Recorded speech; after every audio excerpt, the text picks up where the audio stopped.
Good day, everyone. Thank you for joining the inaugural episode of Comfort's Couch. Thank you for your patience while we get things booted up. Hello, hello, Miss Sarah. How are you? I am wonderful. Congratulations on your inaugural space. I'm really excited for you and to hear about the storytelling extravaganza. I hope you're working around in the background trying to set everything up when you open up a space. It's so stressful. I have huge mad respect for you, love. Congratulations. 100,000 thank yous. Yeah, I'm just trying to boot it up in Yamaza Vision as well. Just doing a delightful dance It's the of omnimedia. technology. Omnimedia. Yes. Yes. Oh, it's the best part of it, though, because it's through this multifaceted type of interconnectivity and interoperability that we get to extend the thought, reach, and feel that I felt for a while that we had lost. Truly profound. So glad all these beautiful freaks are showing up. We got some stories, we got things, we got some stuffs. I see Spunky's bringing his golden tail up here. Wahahaha. Let's get them going. And we're waiting on T Mac to arrive. Can't wait to hear from her. And just between her and Sarah, I am surrounded by just literary juggernauts, at least in my eyes and in my heart. It was truly an honor getting to work with you for the novella, Sarah. It forever changed my writing destiny, so to speak. It's like every person I get to work with, I get to absorb some of their skills, their styles, and learn from the decoded ashes of the things that we get to edit together. That project was so interesting. I mean, I wish you could hear behind the scenes my editor. Oh, she was so ticked. She's like, you are not doing this. This is not something that you should be doing. And it's that pull of legacy. There's a fear about new technology and new ways of collaboration in a digital makerspace. And for me, just having that little, you know glowing dot in the corner, I was like, shoot, he's online. What if I frack this up?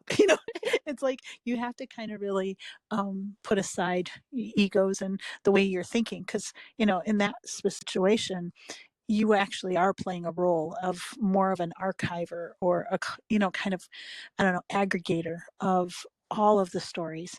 And because these folks are real people behind these PFPs, there's a genuine sense of, I hope I'm doing them right, because you want to elevate them, but you also know too that this use case is something that's going to outlive us all. How many different people contributed? Our authors are listed in the metadata, but also how many are going to refer back to that moment in history where a handful of us in the middle of the night decided, you know what, this book needs to be written. And, you lay out the scaffolding, and I'm looking at what you had written, and I thought, how am I going to fit all these other little snippets into this overarching scaffold? But it was such a great experience, and to see how people have taken it and run with it is such an honor. I mean, it's more than just, let's say, LTO showing his mom, I'm an author, or Starboss saying, I'm in this book. I'm a part of this book, or you know, um, any number of the folks that have just kind of taken it and said, yeah, I'm going to use this as a calling card, because in this new age of AI, especially the co-collaboration with unseen things and entities and people, after we published our novella, most people don't realize this, that it was the first of its kind, right? And what Hashlips did behind the scenes is genius, because he's a genius. But people like Mike Mondo took that kind of example and said, well, wait a second, I want my AI to actually have royalties. I want to give them personhood. And so he took it to the next level, where now you can have your AI cohort actually not only receive royalties, but distribute them in the way it feels it should. That to me is just absolutely mind blowing. It's mind blowing, because by him doing that, it means that every person in, let's say, our novella or the next novella or whatever else, little snippets of that metadata and people could actually get paid. It's not just Jay Lee's like NFT in the margins because this song was going on in the background when Alice was betrayed by her professor. It's more than that. Yeah, I know, right? It's more than that. It's like when people play that song from here on out, she'll be able to have recognition, attribution, and some kind of compensation in some way. And I love that. It's such a cool thing. Oh yeah, through and through. And we were listening to a breakdown of how hip hop and rap music formed the rhyme schemes and the different bars and stuff earlier this morning at the R. And as like they were diving into like the nuts and the bolts and the widgets of the semantics and the syntax, I I couldn't help but just think of our process and, being used to one sentence structure for a particular thing and then seeing how, how appropriate these other variants are and how it enhances the whole complexity of the rhyme scheme, giving birth to certain concepts and imageries and motifs that you weren't really aware of as you were going through because like we were trying to do, we were just trying to make everyone was accounted for. We had all the little ducklings counted, everybody's hand was raised and it was good. It was such a profound process, and I would have never been able to achieve it had it not been for the blockchain, but most importantly these spaces that we get the privilege and the honor to hold every day. At any moment, any second, we can rip open those technosocial wormholes. And I'm trying to get you up, T Max. See if you're there. Handsome, what you got, bud? Hey, y'all. Yeah, what is nice about circumfusion, of course, I've got it in my hand right now. It's just amazing that you guys created something with hashglyphs and that I'm in a book. It's like I really never expected to be part of the book, and I am. I mean, you guys realized it, and then it's really amazing to be part of this whole journey together with you all. So I just wanted to say that. I think T Mac has a live mic. I do. It's coffee. My bad. What you Oh, making? never apologize for No coffee. worries, T-Mac. Yeah, coffee needs no apology, even if I spill it on myself. It's like, better to be bathed in it than to lack it. Did you get in touch with Warlock? He really wants to. I sent him a copy of this right then. If you didn't, comfort. Yes, ma'am. I forwarded Cool. the space link He to him. started his book, and it looks for so. It's about time travel. And it's very interesting because it involves, uh, like 150-year-old gristmill. It's kind of interesting. Okay, how long in his process is he? Well, he wrote his master's thesis was part of it, and so he's got about Oh, cool. 100 pages written there. And he just, I don't know, got inspired, I guess, through worrying with me all the time, correcting all my messes. And It'll do and it. he the woman editing mine was on my thesis and his. She was our one of the thesis members of my committee and the director of his. And so now that she's the one that's actually working with a publisher and editing my book, she's kind of adopted him, and so he started writing again. Oh man, that is amazing. That's the kindling of inspiration. It's one of my favorite things to see trail off like a fire in the night, just burning through the jungle, so to Look speak. who That's we a have. Mowgli reference, people. It's Jay Lee. Jay Lee. I want her to write for my book a piece of music. T-Mac, I sent you a co-host invite. Oh, I Do you see see it. that? I did. Oh, she sent me 100%. Yay. What you got, Miss Sarah? Yeah, I was going to say one of the profound things working specifically on the novella, but other projects, even like as a ghostwriter, right? Behind the scenes, being a ghostwriter is a lot of the same, where you're kind of trying to suss out the real story and what they're kind of trying to get at. And you actually put on the overcoat of somebody else. You wear the veneer of your characters or the people that you're working with. And actually, if you do your job, they never see you and they just see your client or their story or whatever. But it's fascinating because there's something really powerful about having a rough draft, right? Because it shows people that it's possible. That's why things like nano are so important. In 30 days, you have 50,000 words. Most people don't believe that they can do that in 30 days, let alone, let's say, 10. If you park your butt in a chair, you can write a novella. At least it doesn't have to be perfect. It's just the bare bone. And when that happens, there's something so profound and wonderful. It's a spark that is very hard to explain.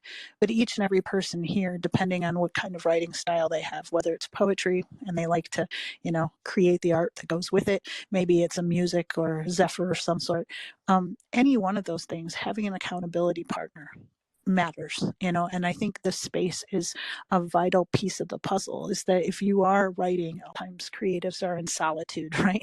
They do it in secret and behind the scenes. Yeah. And so having the opportunity to read those things or snippets or an idea of something and bouncing it off of your pocket family and having that accountability layer means that your project will actually see the light of day, because there are countless books, countless stories that never get told. The voices of the voiceless are never heard. And so I just want to commend you for offering the space for writers and for creatives that are, building something, to have that layer of accountability and also constructive criticism that can help them, as iron sharpens iron, get that story out into the world, right, with the proof of human kind of thumbprint on it. So I just wanted to point that out. I mean, 100,000%. Well said. There's a sentiment that's like, you know, hate flourishes where love isn't allowed to grow. And the sentiment is that to hold the space. And for so long, I feel the storytellers haven't been aptly equipped to be able to hold the space, to lend the essential verse that creates the feedback loop that society chews over and marinates through until the next verse is contributed and the process starts again. And I had long wished to see more of these spaces. And when the Rambler and HB asked, about their Spunky story and what we could do with it, and hearing Sarah reading it, and just thinking about how our ancestors used to gather around these fires and tell the story of the antelope and the mammoth and the saber-toothed beast and the rival hunting parties, how essential it was that we have more of these spaces. And with that, I want to thank each and every one of you for taking the time out of your day to share in some stories and hear some tales, to talk about story and hopefully reaffirm what matters the most, being each other. I'd like to thank my co-host T-Mac today for helping me on this stage, and all of my wonderful speakers to help us navigate through these sessions in the coming weeks, months, years. I'm a big proponent of the 10-year conversation, a song that doesn't end. And I hope all of you get to one day lend your verse to that conversation so we can sing on to infinity and beyond. Mazi, I see you Yeah, got your why hand can't up. Are you here why or can't I what? see your beautiful face? I'm just curious about that. Oh, there he is. Okay, cool. I was clicking buttons. I was doing things. The chair tipped over. It was a cacophony of brilliance. I had like that eureka moment. I finished this passage. Accidentally clicked the button. Thank you for pulling me back onto Yeah, to cam so the world can see the smiling when you face. just said that, it reminded me. I forgot it was like one of the old cleaning, maybe the carpet cleaner commercials, where it would be like slow motion, like, and it would be like classical music playing, and somebody would be like knocking over a glass in slow motion and like diving for it, and then it would just be Yes. like splashing all over the white carpet. I have to. Pretty much. No, there was, yeah, exactly. No, there was white carpet involved. It was beyond the rolling mat for the chair. I was like, no, but I finished today's section, got the passage out there. We're looking good, people. We're looking good.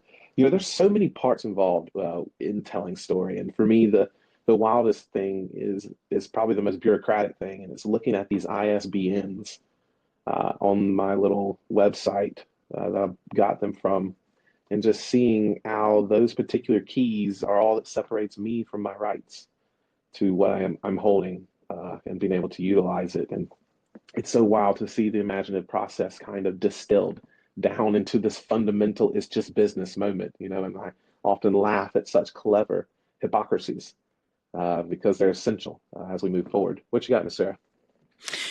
There's two things. One, USBN, or I always say USBN, but ISBN numbers are always one of those things that once they're sitting in your pocket, there's almost an obligation, because they're a blank slate. It's like an empty journal or a blank canvas, and so you have that kind of I got to fill it. But one of the things that you said that I thought was really important about this space particularly is that we're living in an age where AI is going to generate content specifically for you. And your Netflix channel is not going to be somebody else's Netflix channel. It may actually be that the movies or the concepts or the content in general that you consume is so unique and tailored to you that nobody else in your ecosystem has privy or is access to those kinds of ideas. And it's something that you should think about, because if your Netflix is not my Netflix, how are we going to sit around the fire and talk about a common story? From the beginning of time, it's the myth, the legends, the lore, the constellations themselves, right? That combined and connected people to who they are, what they think about, society, civilization.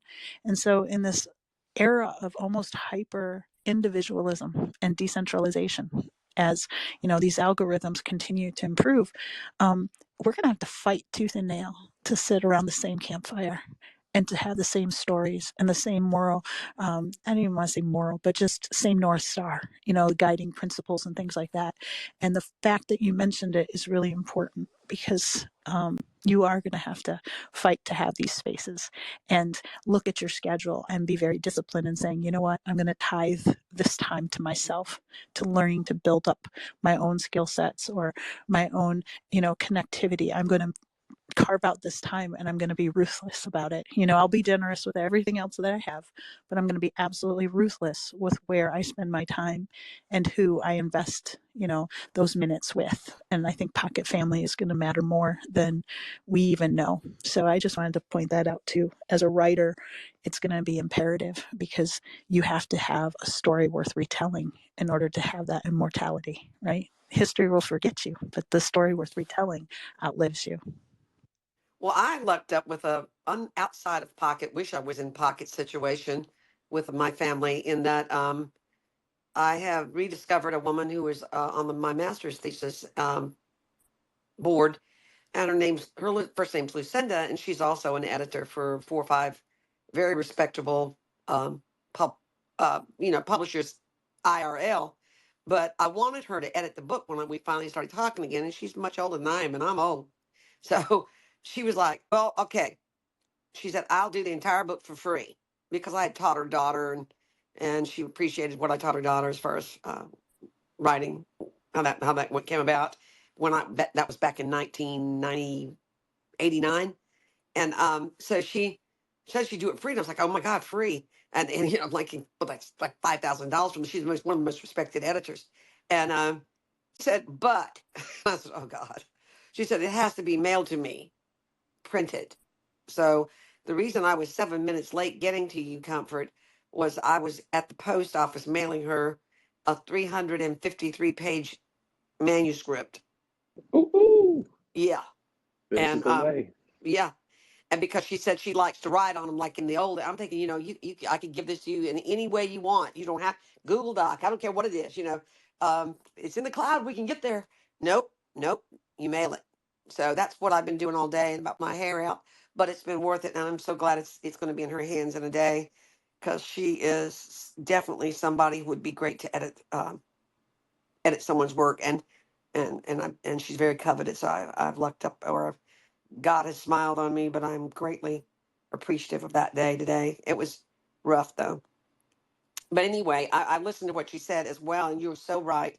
The pocket family we have already at the DR um, is that kind of place, Sarah. And you're right. They've made a change in my life and my behavior. Things that Comfort says, even things that Yamaza says. And I'm sorry for that. and you, Sarah.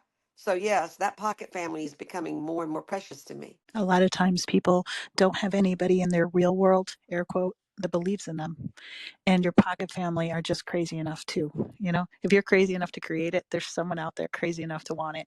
And that, I think, is a very interesting facet of what, the ecosystem that we live in now, is that sometimes you'll show up and you want to show somebody your pieces of artwork, your JPEGs, and they just roll their eyes and they don't Whatever, understand. yeah. Yeah. Mhm. And so immediately, that door is shut. And psychologically, it actually blocks the creative. And so when you have your pocket family that says, you know what, I actually want to hear what you have to say.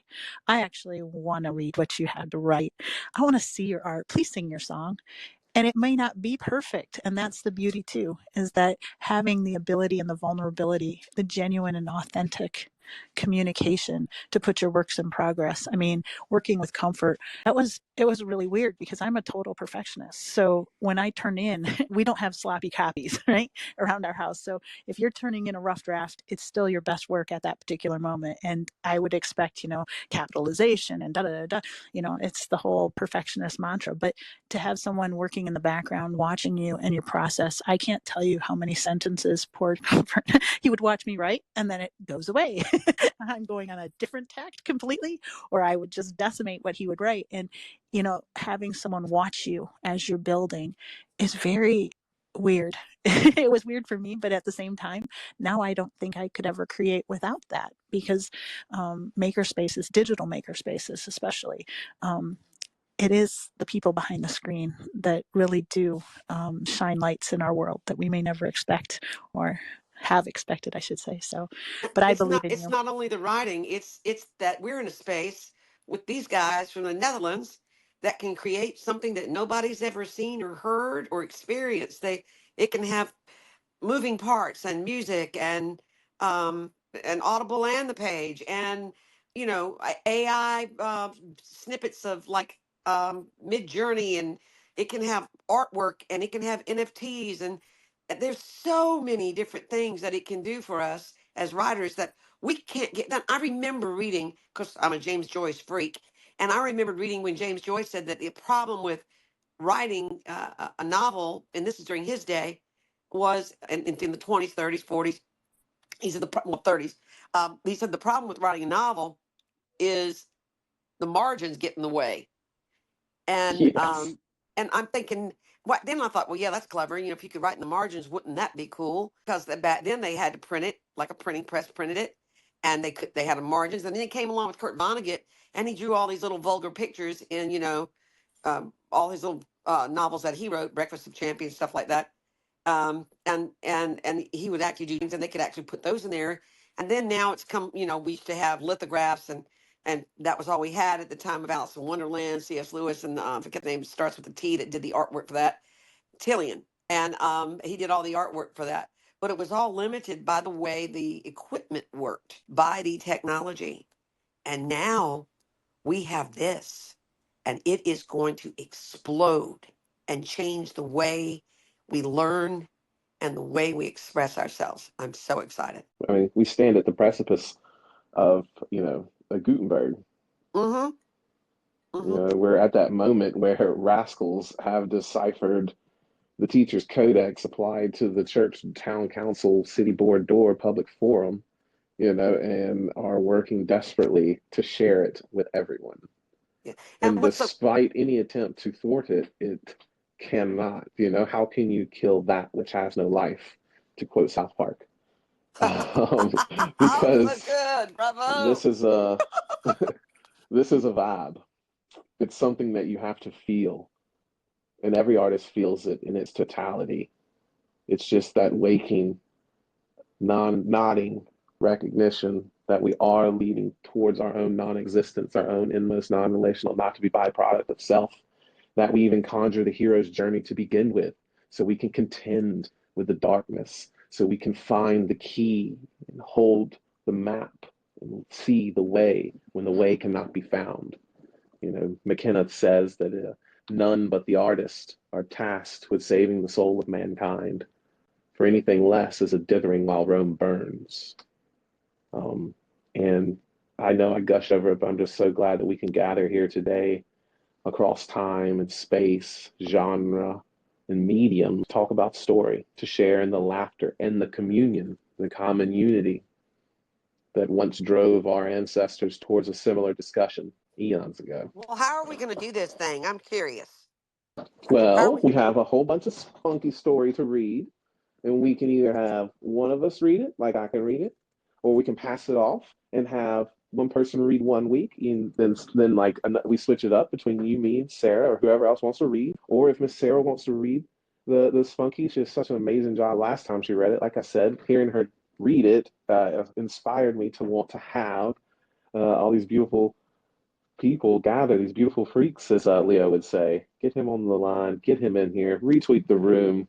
We're about to share So, some stories but with by you. spunkies, you're talking about these are stories that people have written, No, explain for so the people. Spunky, yes, ma'am.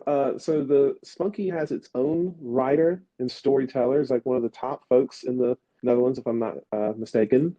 And he have a whole little world narrative set up, and the entries that they're submitting are done in diary format, as the Spunky, the chameleon, is living in this in the dump in the junkyard, um, and it's his day to dayness that we get to enjoy in their world building, which is phenomenal to go that route and to have the depth of layering that's there to keep that multimedia metaphor intact. And then T-Mac, after that that, ghetto. maybe T Mac can read something, maybe Sarah reads something again. There's some circle fusion. I don't know if we got time. I'll give y'all 60 frames per second. We invite other people up here if they want to read a poem or something. Would love to get anyone in the ecosystem or community involved outside NFTs, in NFTs, wherever it is. If you're a freak with a pen and a pad and you love writing things down, the linguistic mire of semantic wordplay, please lend your verse to the Well, sooner discussion, or Miss later Sarah. today, if I can, I don't know if spunkies will have space for that, and that's okay. I'd like to read a little Christmas story that really doesn't have a whole heck of a lot to do with Christmas, um, but it's a Christmas story, um, and it's very small. But that's up to y'all.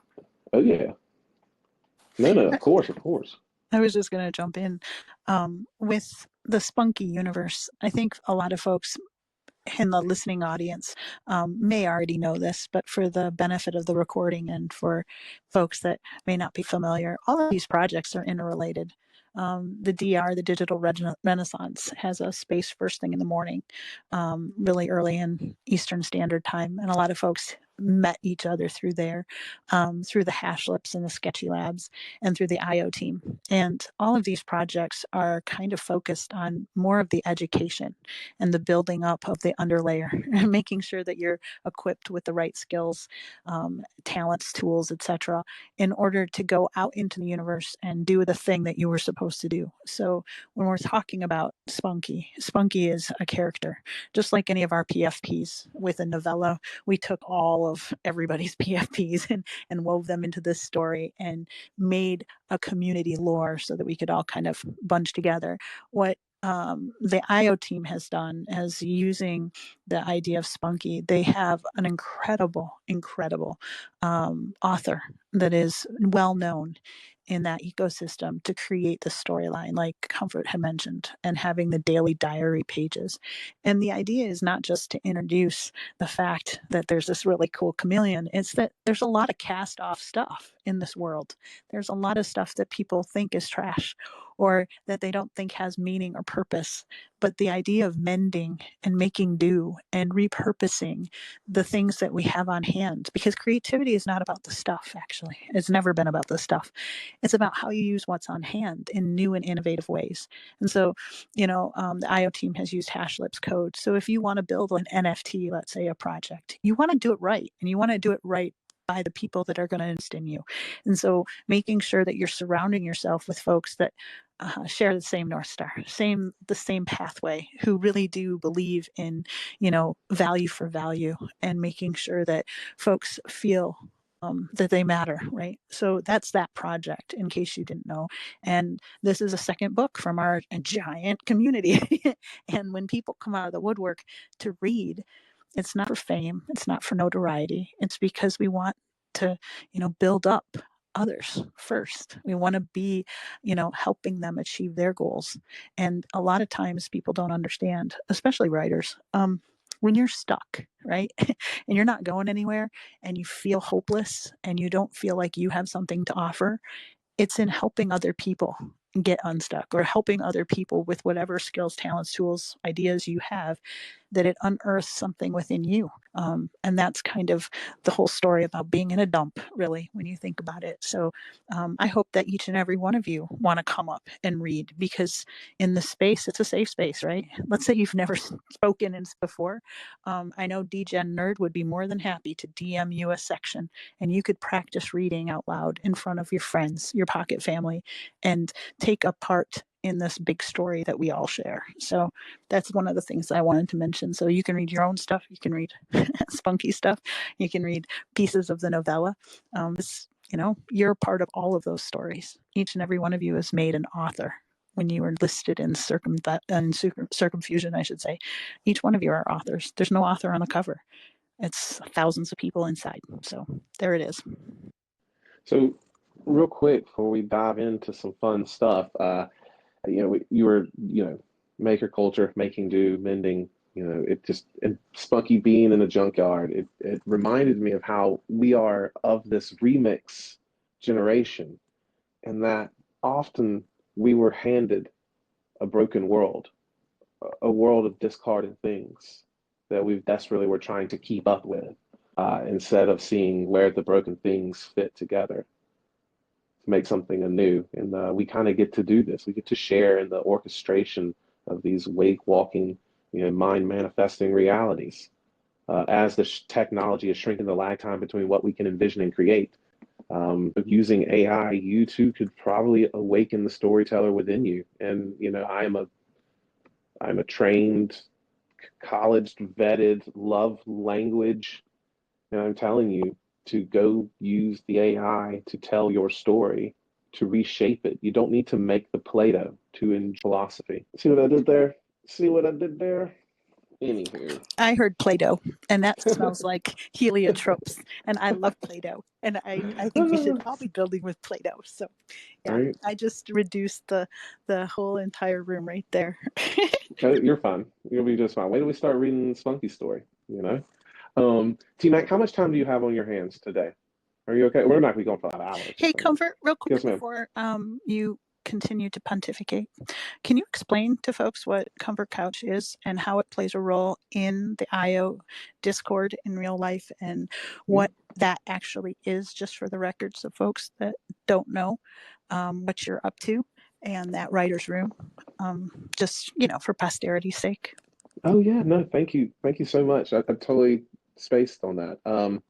Well, Comfort's Couch is kind of the meeting room for this type of space, where I share my notes on writing and what I've learned in my research on how story is crafted and what narrative structure looks like, the templates that I kind of like to draw from when I'm structuring story, so that I've got a cool fractal system, but I won't bore you with those details. But there's a bunch of fun stuff in there, and I have actually, because of the new Hashlets video, I was able to save a collection that I wanted to token gate that room for, and it's on Polygon, so I can just give it away to people as like a complimentary access pass, for people who are just interested in discussing the nature of story and narrative and storytelling and everything that goes with it, because it's not just limited to the linguistics. The way we do anything is the way we do everything. Terence McKenna said, if we know the language, we can recreate the world. And if we get better at producing quality narrative, then maybe we could tell ourselves better tales and dream the impossible dream, Well, to stop worrying may I about how we're start going with to build this, it. with Yes, asking this ma'am. question of the people in the space, all you beautiful freaks. Hey, Jay Lee. Um, but all of you folks in here, um, are there writers among us besides you and me and Spunky? Are there other people in here that have written or feel this itch or need or absolute necessity to write? Are you here? There's Monkey. Um, just give us a heart or something if you'd like to talk. But if you could you let us know if you're interested in actually writing?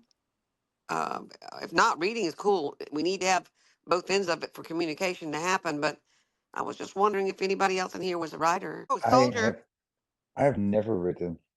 It's not. I just for some reason I just don't have the inspiration. I think to write a story. I did of course, with ChatGPT, it's a lot easier, but it's just not unique enough for me, I think. So I do like to draw or paint or do those creative things, but writing is just a I was just wondering. I know different story. Soldier is an artist. I've seen his work. Have y'all seen Soldier's art? Any of you? I think you have, Absolutely. Comfort. Oh yeah, Hey, man, Shar. a couple of those pieces. It's good to see him out and about Yeah, I love and his in work. here. It's so cool, and there's a bunch of people down here, and I was just, instead of pontificating for so long about our thoughts on writing or my thoughts or Sarah's thought or your thoughts, I was wondering, is there anybody out there that would like to say something with regards to writing or any other art that they might be interested in that they would like to share with us that they'd like to either just get said or you think somebody it might help them if they heard it or anything like that? Any of you guys? Oh yeah, and they can marinate on it as we're reading some of the spunky text to them. Maybe it'll inspire them as one of us, probably myself, trips over a lot of the sentence structure. Oh, I love it. It's a good vibe. Love telling stories. It's what makes us human. They say that we're not the Homo sapien, the wise ape, but instead we are the Pan-Naran, the storytelling chimpanzee. DJ, what you got, bud? Yeah, I've got a things actually. I pinned on top the giveaway that is hosted on this space. So everybody, if you did not participate in the giveaway, this is still your time to just follow Comfort, share the room, invite some friends who are not in the space already, and maybe you win a spunky NFT. I also want to say, Comfort, that what I did with the recordings of Sarah, I shared it with Michel Bonset, who is the actual writer of the Spunky Diary, and he laughed at. And I was in contact with him for tonight's space. Unfortunately, he has a Christmas drink, so he could not join this space, but possibly he will join next week. So yeah, he will be on stage shortly, and we can maybe have a chat with him as well. So I just wanted to let you know that part. And I hope you can run the Twitter picker on the giveaway tweet if that is possible, because I might switch to listener mode shortly. It's late where you guys are, isn't it, Dejan? Where are you guys? Yeah, it's quarter before 11, so I have to Yeah. walk the dog, so I will switch to listener so I don't get rugged again. I can't hear half of the space, but I'm walking the last round of the dog, and then What kind of dog do you a have? Jack Russell, Friend small that's energy supposed bomb. to come on. My friend that's coming on the space, who's the writer I mentioned, Warlock, has 3 Jack Russells. Oh wow, that's a lot. Yeah, and that is they're crazy dogs. They're pistols. They're Yeah, so smart and they're so fast. Oh my gosh, they're so fast yeah, and they're and they're obsessed so with intelligent. yeah, most of them are obsessed with balls, right? So a green ball, Hmm. like we're rocking, but mine can't leave the house without his favorite ball, so he always Well, cheers. a Jack Russell in the old days, they used to keep him on ships because they could catch mice. And they were small and they could burrow into anything. So they're not great big and they are just so quick on their feet and they're so smart and they can jump so high. They're just amazingly agile dogs. And it's like having a dog that needs like 10 acres of land, only a Jack Russell is like what, 20 pounds or 25 or 30 pounds or something like that. And so it's amazing that something that tiny could really fill up 3 acres of land and have a blast at it every day. It's amazing. They're just amazing dogs. Wish I had one. You can borrow mine, T-Mac, no worries. Don't let Jacob Marley hear that. Oh, Jacob would Marley would love him to death. I'm a little friend. Uh-oh, Leo. That's a Christmas present, bud. Oh, I didn't. There has never been enough dogs for me. I love dogs are a lot more fun than humans generally to me. By the way, speaking of the Christmas, I like those Christmas hats onto the lizard heads, the Handsome Bastard and the Rambler currently rocking, and the Degenerate as well, and the Spunky, and of course the Comfort too. Looks awesome. Love those. And so many people in the audience as well. Yeah, that looks great. Oh yeah, send your thing to DJ T Mac. He'll put a little ho ho hat on you. I mean, I've got one. I use the same one that I used the previous years in my PFP. I found out that this one suits me probably the best out of all I've tested, but I'm always open for new experiments. I mean, other than changing PFP already kind of gets a little out of hand. I recently decided to change it, and this is my like third version, I guess. I don't know. I've been playing around with it. I just sent you mine. I will do it live on this space. Get him, Degen. Also, Awesome. did you get my DM, Degen?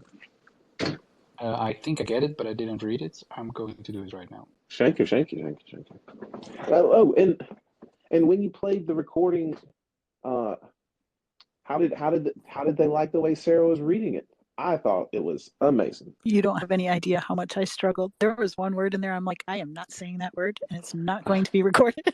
I think I know what you were. I think I know which one it was. I just laughed. But I think this is the fun thing, Yeah. It's also one of the things about being a mom or maybe a school teacher or just a mentor when you have rug time and you sit on the rug with all the little kids and you start to read. Yeah, it does kind of there's a theatrics about it, and sometimes it's difficult to read material that you've never seen before. So I'm glad that it came off well, because I would be very embarrassed and hurt if I didn't do my best work, because the project is lovely, and obviously I want it to be seen in a good light, and so that is kind of another layer of anxiety when reading in public. 100%. 100%. Me, I get to reading too fast. I'm just like, I gotta slow it back. But all this talk about reading kind of has me wanting to Well, read. go on and do it then, brother. All right, all right, all right, all right. Thank y'all for your time, for your patience, for showing up each and every day. I see all these crazy, beautiful, wonderful freaks. I am sad Leo cannot be here. Hopefully, Yamaza will tease him extra good about it. But without further ado, we will just start the reading of the first couple of journal entries, or the first 3 weeks of journal entries, maybe. Um, Send me a fist or a sad emoji if you want me to stop. But this is from the Spunky Diary. Dear Willie, day 1. Dear Willie, no, I really don't like that word diary. Sure, you're just waddle of paper stuck together with some kind of goo that I write in with a piece of charcoal. But diary is too impersonal. I think I'll give you a better name. I'll be calling you Willie. Dear Willie. Yeah, that sounds awesome. Day 2. Dear Willie, it's a good thing we found each other, you and me. You, a flurry of blank papers held together with some sticky icky, and me, a chameleon with a lot to say and the tendency to say the obvious. I think this might be a match made in heaven. Day 3. You know what, Willie? I like you and all, but it's still me jibber jabbering to a blank page. It gets a little boring, if you don't mind me saying so. A little one sided, if you catch my drift. What can I do to change this predicament? Day 4. Listen up, Willie. This aimlessly writing down everything that gets in my head is making me go loopy. I need to find someone to talk to. Anyone. Anything with ears and half a brain. Don't even mind if it's the bad half. Day 5. The sound of silence is driving me nuts. Every which way you turn is peace and quiet. I found myself today giving a drum solo, drumming like a madman, just to break the nothingness. Isn't there anyone out there who will acknowledge my existence? Day 6. Damn my bulging eyes, Willie. I heard something.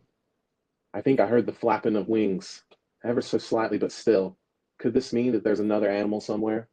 A beautiful bird, perhaps, graceful and kind, with quick wit and a kind smile? I can't wait to meet her. That's the end of week 1. Week 2 in the junkyard. For sheet's sake, Willie, am I going weird in the head? Am I hearing a buzzing sound coming from somewhere? But every time I go looking, it stops. Is it me? Is it something stuck in my ear hole? Ouch! No, there's nothing in there. Day 2. Okay, Willie. Lesson number 1. Never stick your pencil in your ear hole to see if something's inside. That hurt like a lonely elephant's vijay in heat. I'm lucky to have 2 ear holes. Wait, there it is again. That sound. Gotta go, Willie. Day 3. I now know what to do, Willie. Maybe this buzzing sound ain't as I've assumed. Maybe it's a foe rather than a friend. I've got to catch it, Willie, before it catches me. I'm gonna set a trap. This buzzing buzzer ain't gonna catch me. Day 4. Willie, I think the buzzer is onto something. I haven't heard anything all day. Maybe I scared him off. Maybe he saw me waiting and thought, that's one chameleon I ain't gonna fudge with. No, wait, dang it. I can hear it again. Day 5. Wake up, Willie. I can hear the alarm bells ringing. I caught him. Sweet baby Jesus, I caught that damn buzzing monster. You wait here. I'm gonna go get him and show him that he messed with the wrong chameleon. Day 6. Okay, Willie. Maybe I was a little feisty, a little aggressive, maybe. You know what I found in my monster trap? A fly. A simple Musca domestica, if I've ever seen one. He's too cute. So I set him free, but he kept coming back. Maybe he wants to stay. Day 7. Hot damn, Willie. I know the perfect name for that darn fly. I'll call him Dumpy. Because you know what? He dumped a damn cloud of mustard gas while flying. That fly can fart like there's no tomorrow. It stings my eyes even. The end of week 2 of Life in the Junkyard with Spunky. Week 3. Dear Willie, remember I told you about the loneliness of my heartfelt wish to find a friend? I do not know what's worse, feeling lonely all the damn time, or a tootin' fly with stomach problems buzzing around. Day 2. Listen, Willie, it's not that I hate Dumpy. Sure, I like to hear the flapping of his wings or that silly little slurp as he sucks upon anything, but that smell. Dear baby Jesus, those putrid smells. The horror, Willie, the horror. Day 3. Suddenly it dawned on me, Willie. I used to eat insects. What am I doing? I can eat that little fart factory. I can hide, relax my tongue, and snap it out of the air with a brisk lash. Friendship be damned. He's gonna be an ex-Dumpy. Day 4. Damnation and hellfire, Willie. I don't know what to do. My mind's conflicted. I really, really want to eat Dumpy, but I don't want to be alone again. Talking to the walls, talking to you, turning colors for no reason. Sometimes I wish I could talk back, Willie. I wish you could talk back, Willie. Day 5. Okay, Willie. That little flying stink bomb just passed by and unloaded itself right into my eye. It hurt like a song bish. That's it, Willie. That little fecal flying fool has signed his death warrant. Prepare to be lunch, Dumpy. Day 6. Hard to write, Willie. Hiding in the bushes, waiting. My belly is growling. Hope it doesn't give me away. Oh, I hear him. He's coming. Tongue don't fail me now. There he is. This is going to be glorious. Day 7. I don't want to talk about it, Willie. He farted in my mouth and it hurts. And so concludes the 3rd week of Spunky's life in the junkyard. Thank y'all for bearing with my improper punctuation, pronunciation, and lack of tonal cadence. Y'all have been amazing. Don't worry, though. There are other readers who will serenade you with something better than this warm bourbon I just poured right all over you. Ooh, baby, I just had a eggnog with bourbon. We're the same There we wheelhouse. go. Ooh, ooh. 'Tis the That was season after adorable. all. I can see how that's going to continue to grow. And I like his personality already. I wonder what his day is going to be like tomorrow. You know what I mean? Exactly. Well, you've already been 3 weeks with him. You know, Yeah, like we're like him and his family. fly. Are they gonna be friends? He's conflicted. Like He's he's not going got to eat depth, the fly. He's not going to eat Dumpy. right? To He's go not back going to to eat being him. alone. Come on, Dumpy's like a little stinky pup. It flies around. Just don't open your mouth around it. You know, you got a I preventative mean, maintenance. Riley or Jacob Marley does the same thing, and I'm not going to eat him, so I don't think he's going to eat me. I really like that So comfort. Thank you very much. What'd you think? Yeah, awesome. I loved it. Did you enjoy Yeah, it? of course. Did I do Spunky justice? I really You prefer the way Sarah was reading it, you but did great. I No, I loved liked hearing it, you man. read it, Comfort. It was That's precious. awesome. thank you. How much of Don't that worry. y'all got put together? Well, we're gonna be so we're going to be doing it basically in weekly installments. And that was just the first 3 weeks, so that we're now caught up. So it'll be a little bit shorter next week, but it'll be the summation of all the stuff that was released by Spunky as he's releasing them throughout the week. And then we'll be able to just talk about it and speculate on where the story's going, talk about how it reflects upon, other things and motifs in the writing world. deconstruct it, have a little fun, and hopefully get to interview the writer. That is gonna be so fun, T Mac. We get to interview writers from around the world. What's Yeah, going if to this thing happen? takes off, in which it is going to, it's going to be really Say it ain't remarkable. Because so. right now, writers have no home, and I know. you're trying to provide one for us, and I so appreciate that. Yeah, and what's going to happen in the story, right? Because Can I read a little bit of mine? am I audible or no? Can you hear the Rambler? Nope. T Mac? Nope. I just want to I'll drop say, All right, down. Rambler. I just want to Oh, say, drop down, Rambler. yeah. Sarah, are you there? I can hear you, T Mac, and I can also hear the Rambler. So I think you might have to step down, take a lap, come back up. I'm going down right now. Do do do do do. Yeah, yeah, yeah. Oh, so Sarah, for the last little bit of my proofreading before I release 60 frames per second, I've been reading it line by line out loud. Hilarious. It's so hilarious just to because I was having the AI read it back to me, and now I'm reading it to my out loud myself, and I can't wait for y'all to read it. That's all I gotta say. That's all I got to say. What you gotta say though, Sarah? Please stop me. Well, what I Please. was going to say I'm a is, drunk on power. you're so funny. Reading out loud actually helps discover the cadence of your own writing and unearth the crutches, as they say. After T-Mac has something to read, I was going to share maybe the closing parting shots. The I think I know who that is. I know it's Louis Baby, but I don't know where it's coming from. So I hope I'm not interfering with someone. No, But they're on your minds of vision being silly, saying hello to I everybody. Oh I my God, love carry on, them. Sarah. You know that these are my pocket family. I would never, claim them in a crowd. I'll claim them all. It's more now, almost 2 years ago, Zeneca had asked, what impact has Web3 on your life? There was a writer's room that they had, and they would put up a writing prompt. And I thought I would read what I had written then because it's more, I think, relevant today, and maybe it would inspire someone. So, in the tail end of the space, I would read that if there's still time. But I think T Oh, Mac's heck back, so yeah. we'll let T Mac come on up. If you don't mind, because No, Jay totally, Lee's here, Sarah. and Jay Lee wanted to hear No, no. You get up in there. part of the novel. Is that right, Jay Lee? Send something up that says you're alive, girl. Well, CT Mac, I even though I host spaces all the time with the freaks, I nervously made an outline for this space. Oh, okay. So it's all included in there. So you get to reading.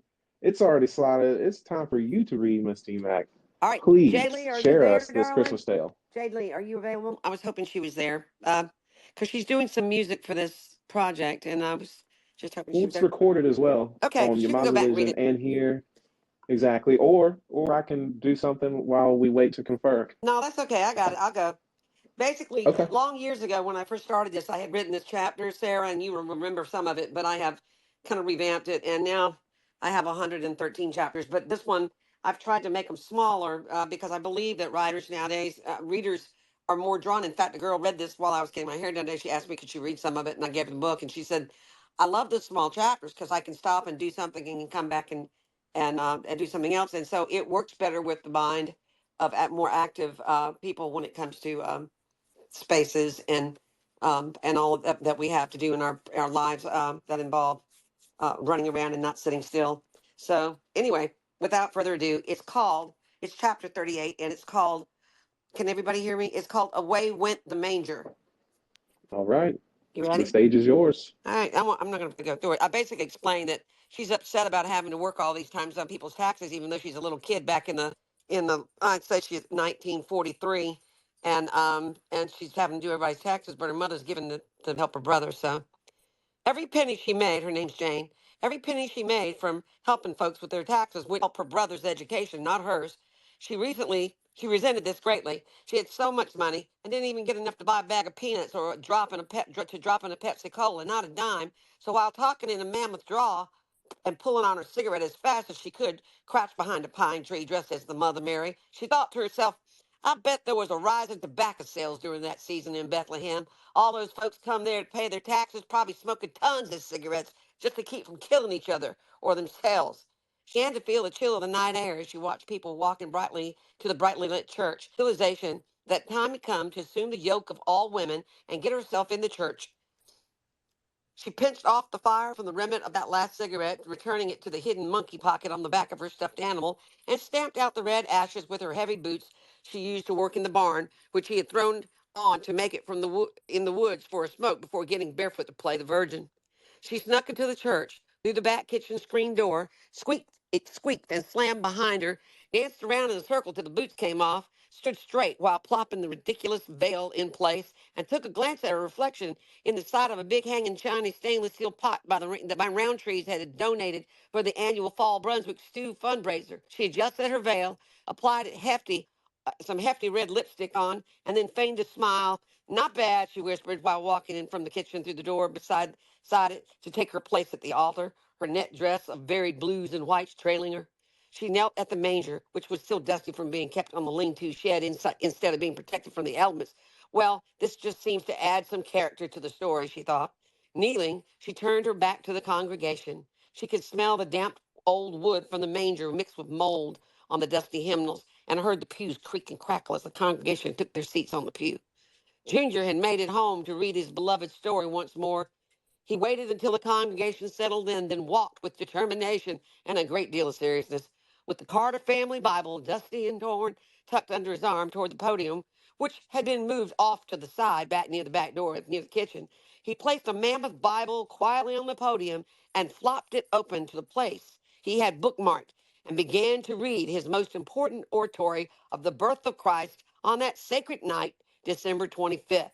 While seeing him out of the corner of her eye, Mary wondered, now how in the Tom Punch did they figure Jesus was born December 25th on a night when he hadn't even done or said nothing? I reckon Junior will know sometime soon enough in the seminary studies. Seems to be a bit shady to me, but it is what it is. And as he read the story, she looked down in the manger and saw the baby Jesus staring soullessly up with her with those big button eyes her mama had sewn on there. Junior, after finishing seminary, was going to become a minister. So this was kind of the start of his career. He looked down and began Matthew chapter 1, verses 18 through 25. Everything was moving along at such a slow and painful pace. Finally, the three kings took their place. And then when they got to the part where the angel came down, the audience heard the girl playing the angel creaking up a wobbly ladder behind the stable. At this point, Mary was to gently pick up the baby Jesus in its swaddling clothes from the manger and hold him up above her toward the angel Hazel. Hazel Roundtree played the angel and could hardly be seen behind the stable. This was intentional on the part of Mrs. Patterson, her English teacher who directed the production, as I mentioned before. She was a hateful child. You see, Hazel's face was covered in pimples and acne. Because of that, Miss Patterson never let her play the part of the Sacred Mother of God through Jesus Christ. Oh, Lord, our Lord, we're very jealous. She had a little light blonde hair, which everyone thought suited the angel role anyway. And the girl hated her in every way. So every Christmas, she raised Jesus up to the heavens toward that angel. Melba Jane could feel the heat of Hazel's hate-filled eyes glaring down upon her. It was the year that would go down in history as the most exciting nativity production of all time at the Euro Baptist Church. When she lifted the stuffed baby Jesus, she heard a sort of low hum coming from underneath him. She looked down for a moment to see where it was coming from, and suddenly, fury of angry hornets came forth from beneath the wooden manger. They had been roused out of hibernation by the warmth of the church. At first, they appeared confused and scattered as if awakened from a deep slumber, but then they commenced to organize for a full, worthy frontal assault. But it was not on the sweet black-eyed baby Jesus, no, but rather they rose high in the rafters of the Eurobaptist Church and sharply descended on Mary, who had begun to swat at them, having enlisted this baby Jesus as her most available and revered weapon. Then she turned toward the congregation while she yelled, "Shit!" as if she was pleading for help from God Almighty. But that wasn't what it was. It was a complete and utter terror. She let go of the Christ Son of Jesus and with every bit of her strength in her being, flinging him 3 pews back.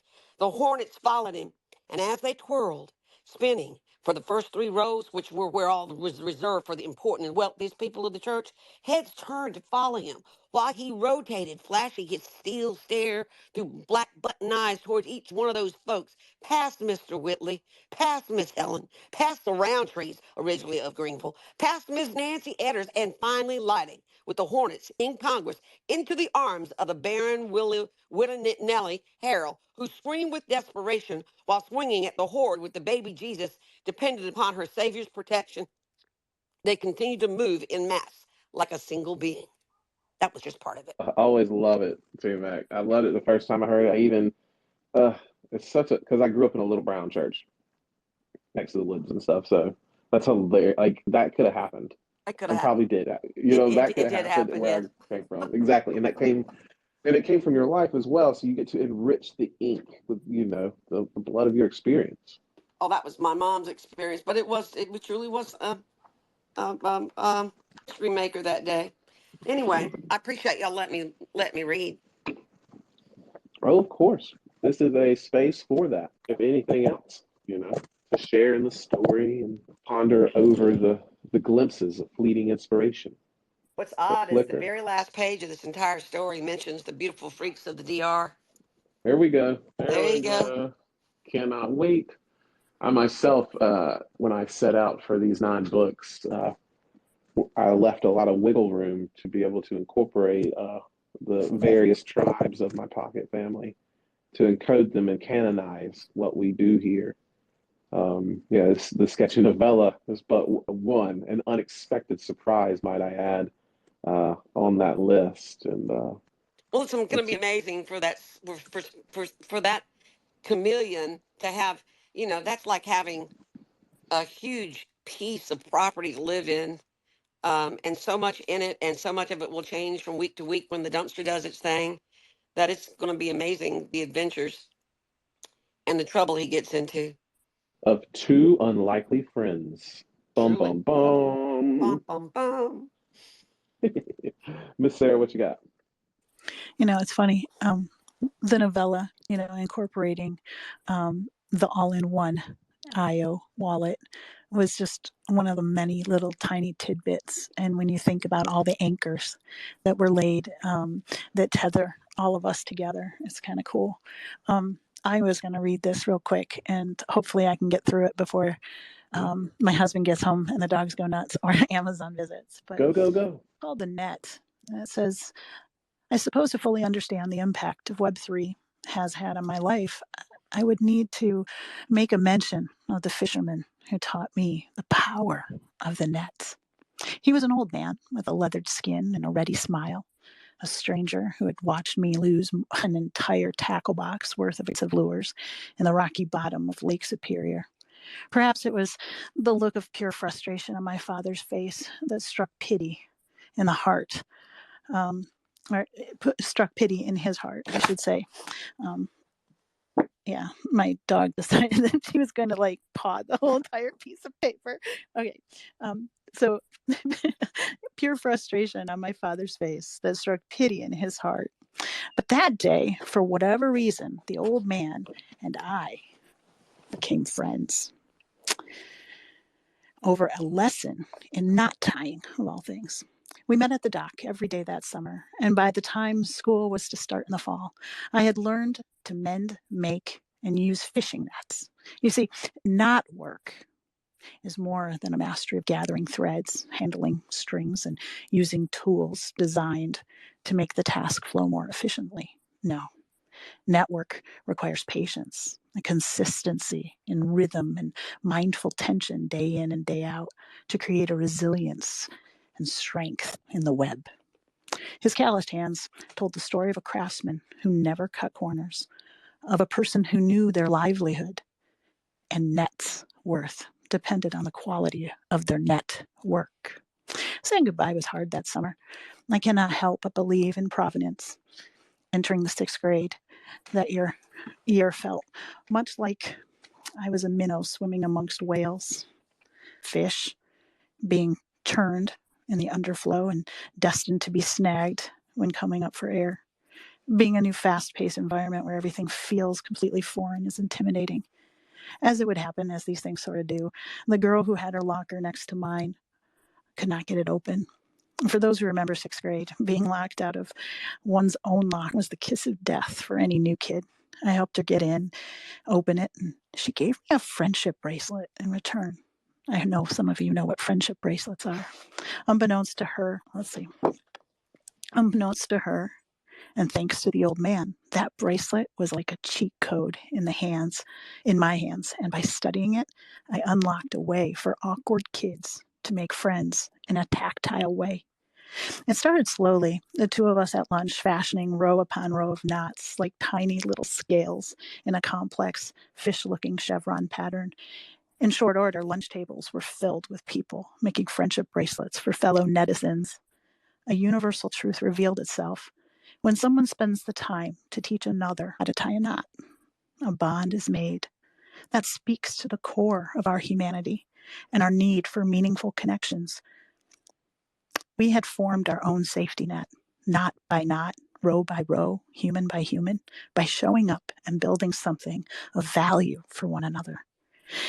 Even as some things change, some things stay the same. Web3 is simply a new name for old school community networking. Technology, being as it is, has enabled powerful interactions between humans and profound opportunities to build multifaceted and many layered connections we carry in our pockets and, dare say, wear on our wrists. This community has changed my life in profound ways. The kindness and generosity of strangers, sight unseen, is something I have no words for. I've been gifted ETH and JPEGs, invited into digital homes via servers and spaces. I've been present for the birth and death of dreams as markets rise and fall, and even had the opportunity to give and receive tackle hugs in every time zone. I finally learned what that fisherman taught me as a child. The true value of our net worth as humans is our ability to craft human connections through meaningful and authentic network. So that's my story. I apologize for the interruptions, but I hope each and every one of you look to your left, look to your right, and as writers, decide to fashion your knots and decide to, create the net that will save all of us, I think, through your stories worth retelling. So thank you for this space, and thank you, T-Mac, for your story and for comfort for the opportunity. 100,000 thank yous. What a clever education on one's net worth. I love that. Well, because of the network, for the fishermen, the horizon is as long as their cast net is wide. They count the horizon by the holes in the net. And we build a better net, we catch a fish. And I aim to catch the megalodon. And I need all of you to help me do it. Pretty please. Pretty please. Pretty please. So I was such 3 wonderful pieces presented tonight. Love it, love it, love it. We still got some good bit of time left, potentially. If anybody wants to come up, I have a piece selected from my upcoming novel, 60 Frames Per Second, Cyberdelic Odyssey, Book 1, Innocence. So it's an extra long title because I'm trying to trick you with language in a very delightful and profound way. So bear with me in that undertaking. I see El Bluvio Supremo is here. Wahoo!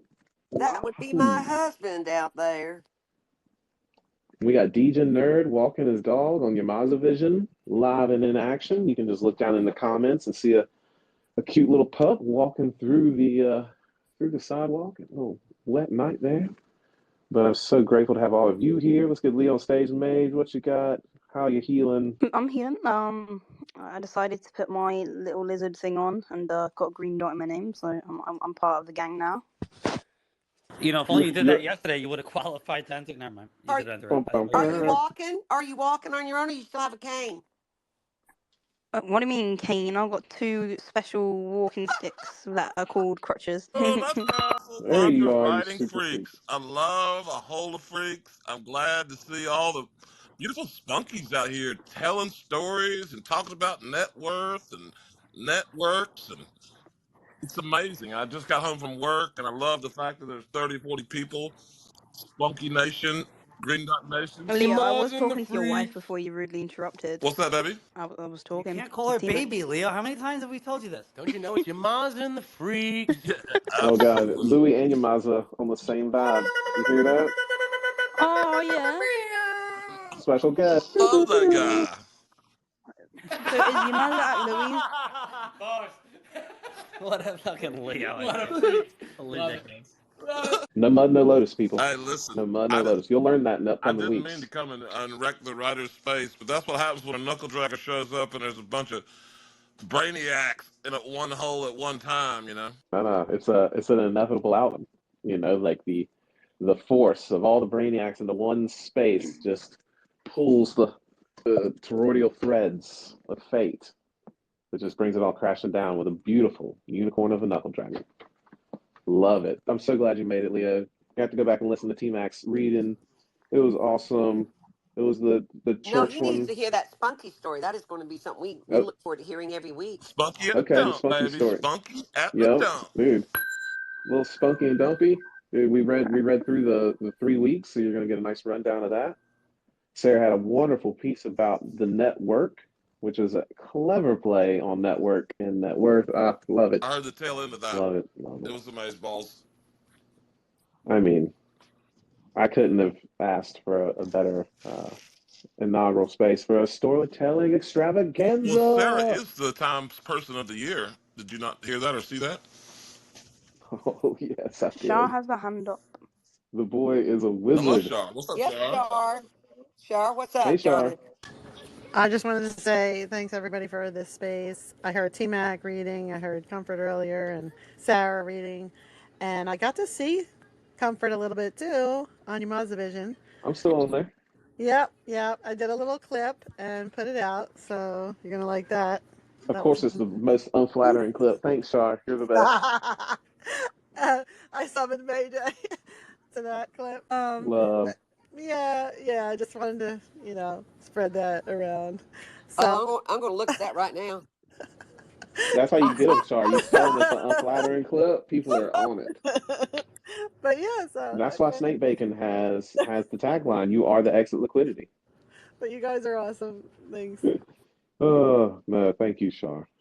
Wonderful to hear your voice. Morning, noon, and night. Y'all don't know Shar. Give her a follow. Give her a holler. She's always about, and she might come visit you if you're I'm nice gonna enough. come visit her. Nah, she will. I'm come visit her. Give her a big bear hug in a couple of days. Actually, Yes, right? Y'all got everything sorted out for that? I think so. As long as Andrea Bocelli makes it to the stage, we're gonna be psyched. Yeah, he's canceled 4 shows in the last 2 days. Oof. All right. Pray the hot tea, elderberry, And a lemon, bit of whatever. whiskey. Whatever they got to do to get the chords nice and relaxed for the performance. That's definitely going to be a performance of a lifetime. T Mac's gonna hit him up at the pre-show where we go drink wine from his vineyard or whatever bullshit. But she's gonna hit him. Nice. She's gonna hit him with the singer's throat spray. I'm gonna try to. I am. I'm gonna try to get it on video. Yes, yes. That's preventative maintenance, people. Preventative maintenance. Oh, sheesh. Leah, you're just in time. I was thinking of selecting a piece to share Later on with us, the Big Daddy, the hostess with the mostest. with the freaks. It is a little edgy though. There's some drug use in it. Edgy is good, always good. But that just makes it honest. Like that's the thing that you lose when you try to sanitize something. Yeah. That's the thing that this is so powerful about T Max that she just told the truth in the way that only she can. Let's hear your truth, Comfort. Well, I wouldn't say this is my truth.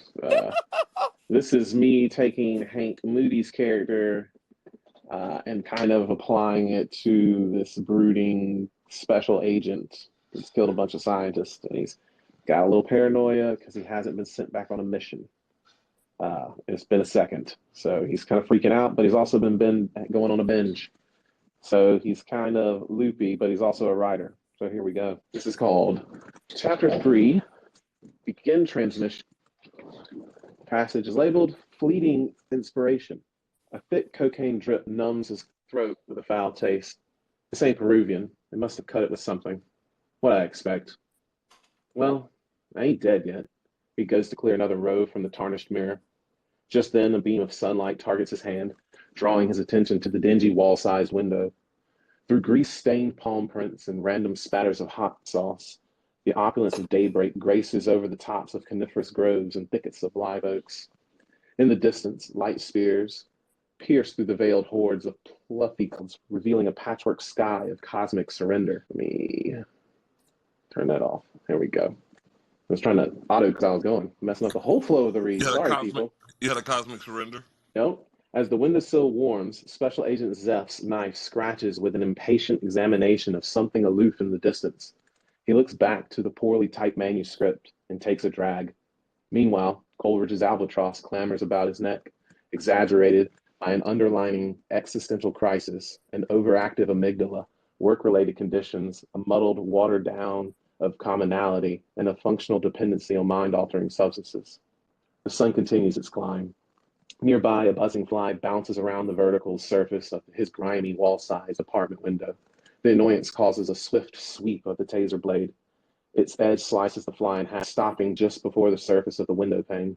The creature's legs writhe and wriggle as its connected goop slides off the carbon edge of his tactical cutlery of choice onto the sheet of glass. Writers. Aided by the taco HUD, Special Agent Zeph looks to the eastern horizon for inspiration. Apollo's chariot ascends, leaving in its wake a new day, one of renewal and redemption.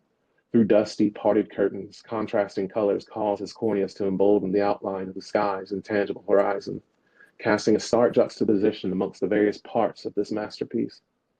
Just past the humming wall-mounted window unit, dewdrops form on live oak leaves. A nearby limb shelters a family of robins, and underneath their burnt orange breasts, a clutch of blue eggs reflects the emerging dawn. On the street, the beeping signal from a reversing garbage truck covers the cries of an ambulance rushing in frantic necessity to preserve life. His gaze follows a line of palmettos along the sidewalk towards another set of apartments, squeezed into a space that was better suited for a community garden than luxury living accommodations. As an emerald photosynthetic shimmer cycles through the dragon tattoo on his left wrist, the nanite colony delivers a shot of prime to his system, actively shutting down his lateral prefrontal cortex to produce a pure sense of flow. Held in a time of rhapsodic wonder, recapitulation, and a million nerve endings firing at once, the vortices of thought and connectivity conspire to liberate his mind from itself, and out of his own way, finds inspiration at last. Eureka. With a flick of the wrist, his taser blade swiftly arches 42 degrees in the air and plunges into the 24th day on a drugstore calendar. A furious slew of Gestalt keystrokes interrupts the moment of the last wood splinter hitting the floor. He soon slips into a meditative zone, abstracting from the ethereal world. The void of the page becomes a blackness from which the neon streamers of inspiration run amok within the reliquary of his imagination. Each melodious click and release dances from an inaudible cadence, firing throughout his nervous system, into his fingers, then along the remittance keys. Special Agent Zeph pulls back and stares at the piece of ink-tatted paper. Nah, it's too close to the real thing. He grabs the page, balls it up, and no-look banks it off the wall on top of half-baked ideas and crumpled conclusions. His fingertips settle against the keys again. A notification pops up in the corner of his tactical overlay heads-up display. Taco HUD. He tries to ignore it until a text message scrolls across his vision. The ever-fleeting sparkle of inspiration dissipates into the gray fringes of the room. Shit, we're going to finish this thing, he groans, although relieved to hear from the agency. The creeping neurosis caught in the drip of cocaine sliding down the back of his throat conjures the angst of his current situation. If they found out, I'm certain they'd have me flayed in the streets by now, probably blame it on the most profitable enemy, then spin it into a Save the Puppies act for the peanut gallery up on Capitol Hill. He presses his tongue against a spot in the roof of his mouth, just behind the soft palate, to deselect the biological circuit. The Mind Palace VPN partition minimizes and reverting the feedback stream to real time opens the message. Special Agent Zeph, are you there? The call came through the wire. The encrypted agency text scrolls in front of him. Foxtrot Echo Alpha Romeo. What are the coordinates, he asks. Agent authenticity confirmed. You'll rendezvous your contact at 32.6661 degrees north, 79.9392 degrees west. What's the gig? Infiltration. Target. The First Global's Foundation. The rest of the details will be transmitted to you once you arrive. The message chain auto-deletes. Another press in the Mind Palace syncs his edited feedback seamlessly with his next blink. Special Agent Zeph jumps up and closes the case to his typewriter. Then, thrusting open the dusty curtains the rest of the way, he illuminates the small studio and jots down the coordinates with a cipher. After rolling up the small piece of paper, he conceals the intel within the pen's barrel and places it next to the Remington SL3. And I'll leave it there for y'all. Things are about to go down. Let's go, brother. Don't break the bell, Leo. Hey, listen, I was so fired up when you were telling the whole story about the tongue in his mouth and the thing. I could only hear you say it in the back of my mind, going, Boop boop beep boop. Exactly.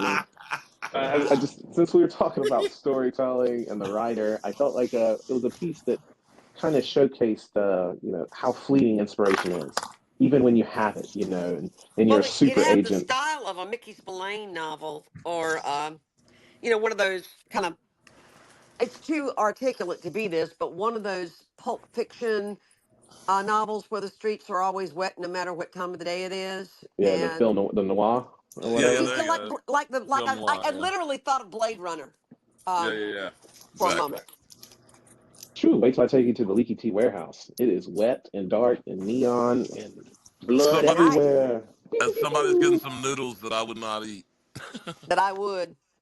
What? Uh, y'all are ridiculous. Yamaza coming in with the what? Oh, you'll never DJ, get what's him your to eat noodles, your mom. He's not. He's never going to. no Except type? baked Like bow tie? spaghetti. All right, now I'm officially completely confused on what's going on. Perfect. Perfect. No Well, mud, no Lotus, let's see. Victor. If I play my cards right, he's about to go to battle with a gun. Is that correct? Comfort, did No, I get? he's about to leave his and go for a ride. Okay, but he's taking his usual things with him. Oh yeah, he's about to Yeah, go on mission finally. I see This is that. after he's killed some scientists atop Mauna Kea. I figure science killed God, or science tried to kill God, and it was up to me, the poet, to kill or sacrifice science atop a holy mountain, and A day to in the reverse the life of a cycle. hitman of all kinds. Yes, I get you. Right? Got to give him what's what for the sake of all of us. But no, that was chapter 3. Brought y'all in a little hot and heavy. Once his consciousness gets split into two, the vividity in the language kind of it just becomes different as you have two distinct personas developing that has to fight his digitized inner demons, which is part of a much larger plot, and then another who has to come to terms without knowing who he is and understanding the nature of identity and having that discussion as we kind of move forward and hopefully see how important it is for the stories that we tell each other because our memories are but these tales that have been told over and over again. The Great Divide. Jokingly, I'll tell you a little something. When I was teaching 10th grade, and 10th grade is not so far from ninth grade, and ninth grade is not so far from being a total idiot, where we were all idiots in ninth grade. We didn't know what we were doing. The hormones were at the top of the food chain inside of us, and they were ruling everything. So this kid did something, I don't even know what it was. And I'll never forget his name. His name was Colby. And I walked up to him and said, Colby, have you ever felt like you're two people? And he said, huh? I said, well, the one that's doing that stupid thing that you're doing, and then the other one here trying to figure out why you're doing it. Have you ever felt like that? He said, he looked at me, he just said, all the time. In other words, he was trying to assess why he was doing something silly while doing something silly. And Yep. and he just couldn't stop himself. So what you've got is these two consciences of people, these two personas that have split inside this man, and there's this one that is full of fight um, and danger, and he's amazed balls, as Leo likes to put it, and then the other one is trying to figure out why in the world he thinks he has to be that way. Is that an Pretty assessment? much. So the original persona has false memories, kind of like Wolverine or Logan Yeah, has false memories. yeah. And he knows that he hates it. So every time he remembers his granny, he hates it. He remembers playing on the living room floor. He spits at the idea of it. And then you have him reborn on this beach, essentially, this person, this tabula rasa, who's remembering fragments of his granny and his pawpaw. And eventually he learns, that which, I mean, it's not that big of a plot point, but like he realizes they're false memories and he doesn't care No, because they neither happen, did the characters in Blade Runner. They didn't care that there were memories. They were the only memories they had. So exactly. I get that. Because, And when and you're then, the go ahead. replicants all had false memories, and and then it came to the point where they had to decide were they going to embrace the false memories or have no memories. And, And and then, and then I offer solutions though as well. Like So it doesn't matter who you are, more so like what you do Right. moving forward, and I try to hammer in that you're only as good as your last 10 minutes. It doesn't matter if I saved a million babies and did all this philanthropic nonsense. The last 10 minutes of my life, if I was like a real piece of shit to somebody, It'd that all be gone. still, Yep. yeah, that still reflects on the of my character. And that's such a Buddhist philosophy, the living in the present and not regretting your past or um, putting all of your energy into your future, but living in that little 10 minutes you said, that little piece of time. I think it's going to be a great story. I'm looking forward to reading it. Thank you. Yeah, yeah. I mean, and it sounds like it's going to be very, cyberpunky. I mean, it's called Cyberdelic Odyssey.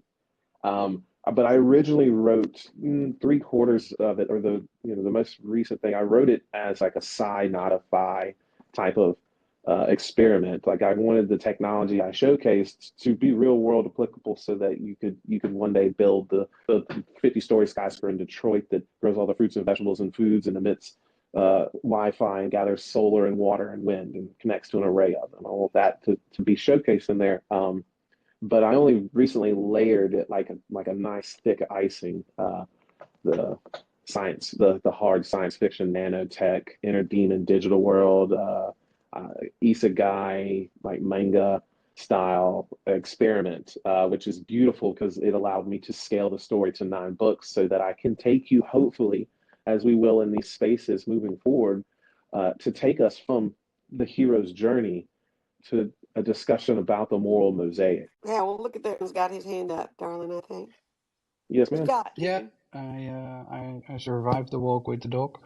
It was pretty shitty weather outside here, but I had my hands up because I wanted to announce the Twitter picker winner for the space, You're the man. and the winner is Shar. Woohoo! So Shar, Who that is? yeah, Shar? She Charlotte won? wins everything. No, she doesn't. Oh my gosh. Wait, Shar won? yep, What'd she win? Yes. Yeah, Oh, Char Shar said she won. was gonna donate to Yamaza whatever she won. Thank you, Nah, Yamaza Char. Daoud. I didn't say that. All right, what's Why Congratulations, always Char. the Yamaza? spunky thing? yeah, Shar won a spunky. Why it's never anyone else? Like Exactly, someone random Char. in the I audience know, with a Char. What green the dot. hell? Why you gotta always be up with this Share, Char? Char's share the always love, trying to give me Yamaz. things, Victor. I don't get it. She's not going to give you anything she gets off I this show. know. I know. Only thing Except she's for gonna maybe give him is a some, headlock. except for maybe some chocolate milk with LSD in it. Hey, oh my God, if we're on that again. Hey, real quick update, Yamazi. Did Louis do the thing? Was he supposed to do the thing? He was visiting you. Y'all have fun. You freestyled. You hung What did out. Louis You do? dropped off the Oh, I couch. thought no. You had your hands up. I thought you were talking about the "I am powerful" gestures.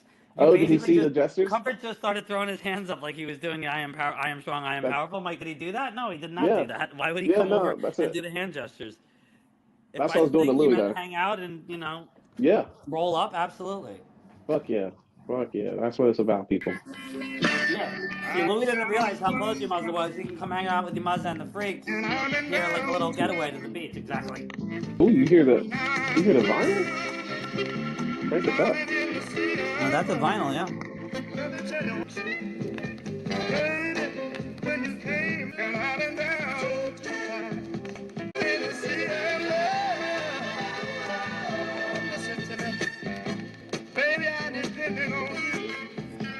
And that's right, people. We're depending on each other. We're all in this sea of love, all these writers and stories.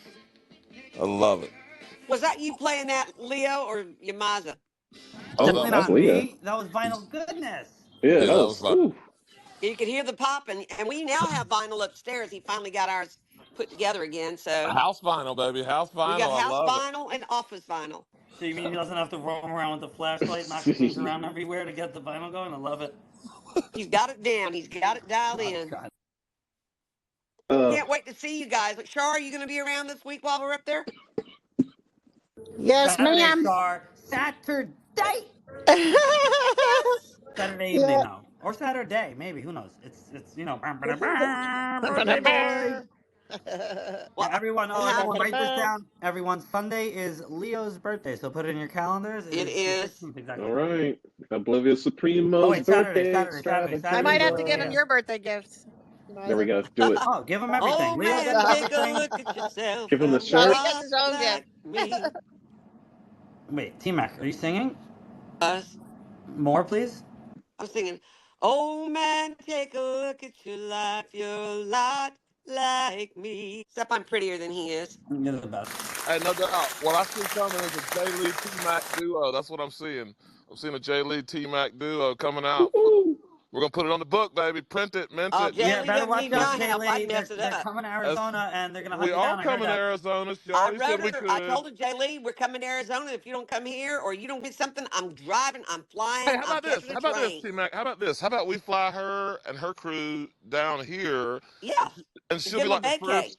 Yeah, she'll be like the first official freaks to come and stay at the OBX Love Shack. But what about Gray Yeah. White? Well, he didn't Ray, he stay. lives Oh, he here. didn't He's say. He got just stopped by. place. Got it. Got Yeah, it. it All was a right. drive-by. That don't count. Railway And now, sucks. wait, hold on. Did you just the Love Shack? What the hell are you talking about, Leo? No, I'm just The talking about the Love little. Shack. Holy moly. Y'all are the best. Yo, this is so good. Thank God. Hold on, let me go. Comfort love. Man, that is I so have to go epic. teach robots, so I just wanted to say goodbye and say Yes. thank you for the You teach those invitation. robots, Sarah. You Oh, teach we're them gonna real crash them good. tonight. Oh my We are gosh. totaling Robot battles? all of the work that I did yesterday is going to be trash today. So Hey, I just Sarah, the only yes, hope we've got against Skynet is your good robots. So we're all the And freaks you're are horrible counting on you. singing. Exactly. We got the love robots that Sarah's building against Skynet, and we're going I down with gotta the ship, tell you, baby. Leo, this afternoon was so freaking funny. The middle schoolers we were all talking about AI in general. One of the kids, he's like, you know what? We need the dumbest among us. The dumbest among us is going to train the AI because we don't want it to be any smarter than the dumbest among us. And so this whole day, the bot that we are trashing tonight is the dumbest among us. So Mm, just so you know. Hey, That's listen, and so when you get in cool. there, hey, listen, when you get in there, Sarah, tell them you got the perfect name. The dumbest among us name is Skeeter. So the bot that you're destroying is Skeeter Bot tonight. I got nothing against that, Leo. I just I can't even stop laughing. So, but you all go on to greatness, and I am proud that each and every one of you showed up today. I hope that the story that you were meant to tell, because that you're uniquely qualified to tell, I hope that you put it down to paper because those stories worth retelling are so important, not to us right now, but to, as Comfort says, 7 generations from now. We're planting vineyards for them. We So want them to see who we really are and not be told who we are. absolutely, we need the proof of human because what I like my perfectly and wonderfully flawed human, and I hope that that's something that they read about years later. So, Folks anyway, want I'm to going to know duck about out. flaws. All they got to do is read a novel and they'll see the flaws. You're right about that. Anybody's novel. Well, I I'm love you, tackle hugging you. Sarah. I get love you out of too. here. Go teach the robots kindly. But think about that, people. TTFN. None of us are going to build, you know, these stone temples that have lasted. But if you think about a story that you've crafted that's immutable on the blockchain, I mean, how long is the blockchain going to be around? As long as society is around. So that's a way to indelibly imprint what you have to say and your experiences. Shit, I'm inspired to try to write one myself. I got the recipe room in here somewhere with all these writers. Hell, Look, I'll just let y'all write it and I'll act like I wrote it. You know, hell, I could sell that for sure. I could just get voice recordings of you. We could get it converted to text, and then we'll feed it into Grok. How about that? Let We'll get Grok do the talk. Yeah, we'll get Grok to do all the pencil pushing stuff, and we'll just get your story out there. Or we'll sit down and handwrite it. But either way, my man, I you can think get it out maybe there, and you have a sometime story to around tell. when Spunky's talking about his diary, I want him to have a day where some great big huge man falls into the dumpster while he's dumpster diving, trying to get a piece to fix his pickup truck. Beats my heart. There's a All right, Leo, beat. you beast, come on up here. Big boy, come on up here. Leo, were you just singing? Yeah, that was me. I thought so. Now, No. but before it was you, and I have that recorded and written down for the record. You were the first note of today. Thank you. All right, team, I'm on my way. Let's roll. Where y'all going? Din Din? Have fun. He's a tenor. He is a tenor, and he was in the male No, choir It's the at Tuesday poker night, Chapel Hill. championship. poker It's actually night. the poker championship. Poker night, I knew it. Tuesday's poker Uh, night, people. We'll be seeing Leo. What time's the Yep, game we gotta start, T go. Mac? Yeah, wait, Leo, T Mac, what time's the game start? We have to be there at 6:15, and Okay, tonight's the so tournament. Leo, we'll talk to you at 6:30. Bye, buddy. Yeah, I oh, no, gotta T go, Mac. Comfort. I keep Well, love the you, hold T-Mac, on. faith, baby. get Well, baby. him. Keep the Thank you space so open. much, T-Mac. Keep the I have space nothing profound to open. say except I love you guys, and I hope this keeps on happening. Well, Love no, the it's no. freaks. Hold Love on. the It's freaks. happening next week. Ayo. I'm gonna schedule Ayo. it next week, 4 p.m. same bat time, same bat channel. I'll be here. All right, love you guys. Bye, Shar. Bye, Jay Lee. Don't go away, Jay Lee. I'm going after you, Bye. buddy. TTFN. Safe travels, T Mac. What a crazy bunch of freaks tonight, Yamaza. Shar, I'm glad y'all are up here. All these Yeah, this green was dots in fun. the room. Holy moly. Thank y'all for putting up with our bloviation, our storytelling, and just sitting around and chilling with us, spending that time. It's only been almost 2 hours. We could have stretched it a little longer, but I think a 2 hour space is that's an excellent tiding. Now, Yamaza, you want me to try to keep it open a little bit longer? Or how are you feeling? What? Are you trying Okay. to keep it open a little bit longer, or how are Oh you no, you feeling? do your thing, bro. I am gonna go to the gym, Oh, so perfect. yeah. Yes, my guy. Getting prepared for Thirst Trap Thursdays. Thursday is coming up. We may Dude, or may not already have the picture for Thursday, but you never know. Something better you're might fucking them come. up. I'm just saying. You're fucking them up out there. Yeah. The Oh shit's my imprinted in their God. mind's eye. Look at my seasonal moose. It fucking changed. It is a Your goddamn moose? Rudolph. I'm no longer a milkshake. I'm a Rudolph. What's I this love seasonal it. moose? Who's Right, this? people. T That's Tell the right. If people. you don't know Jigsaw, you should go know who he is, right? He's doing really cool things. By the way, Jigsaw was able to solve something that, like, Violetta was hanging out with all, like, the ordinals and the Bitcoin people, like, the Hmm. people. Like, yeah, and they couldn't figure out how to get, like, a large F. Anyways, Violetta got, Jigsaw figured out condensing one of Violetta's files small enough to fit it on an ordinal. How It's big is very, that file? oh my God, it's kilobytes. 200 something kilobytes. It's fucking small. Oh Um, my God. Mexican yeah, Joker. Oh my some God, mid, I love him. I miss this some freak. some middle out style shit. Is he coming up? No, he sent me a message. Number Oh, I one love it. cyberpunk novel. My guy. Amazing. Fuck yes. Yes, you I are love Miss this. Mexican Joker. Just so you know, Every you day, son of a every bitch. day, every Exactly. Friday, we talk about you and it saddens us till next Friday, and then the cycle just starts again. Yeah, we talk about you more, by the way. And then you got to come on your Muzzer Vision again. What's the deal? Let's go. Remember your Muzzer Vision with Mexican What's Joker? that? Does that happen? No, I'm just kidding. Exactly. I think Um, we've still got the banner somewhere out there. yeah. Oh, like Five. I love it. Man, I'm loving these afternoon spaces. Not Oh, bad. Not a bad vibe. Get to talk to the beautiful freaks, which I don't normally get to talk to. oh, look at that comfort. Floors are moving. Okay, what are you doing? Well, I haven't looked at my beast in like a week or two. That moved up Keys a are little, coming huh? out. Special things dropping tomorrow. Okay. I don't know exactly what. I haven't been privy to the discussions too much. All I know is I'm hyped on hyped for just everything Rhapsody's working on that I can't talk about, especially not in a recording space. Yeah, I've got a key here, a key called Okay, Beast. perfect, Exactly. perfect. That's all you need. I haven't heard anything else. Just want to make sure my people are up to date. I really used to hate it back in the day when you would just miss something and you're like, why didn't you so much tell me about this? You know? Did every Penguin project like get a bump from the fucking Pudgies? Probably the way I mean, like, memes. dude, I have a random. I bought this thing a long time ago because I thought it was really cute, and now it's sitting up towards like the top of my offers. It's not a lot because like the offers are very low, people. I don't have anything worth money except for my bee scene, right, and my ATS, but still not even. But All I got is my beast and my yeah, this bean this cozy penguin thing that I have is all of a sudden having a .04 offer on it. for the cuteness vibes. No, no, I'm saying like how much did I pay for it? I know exactly what I bought. It's very cute. And I was a schmuck. Like that's the other thing. I was cute. I was a schmuck. Perfect combo. Boom.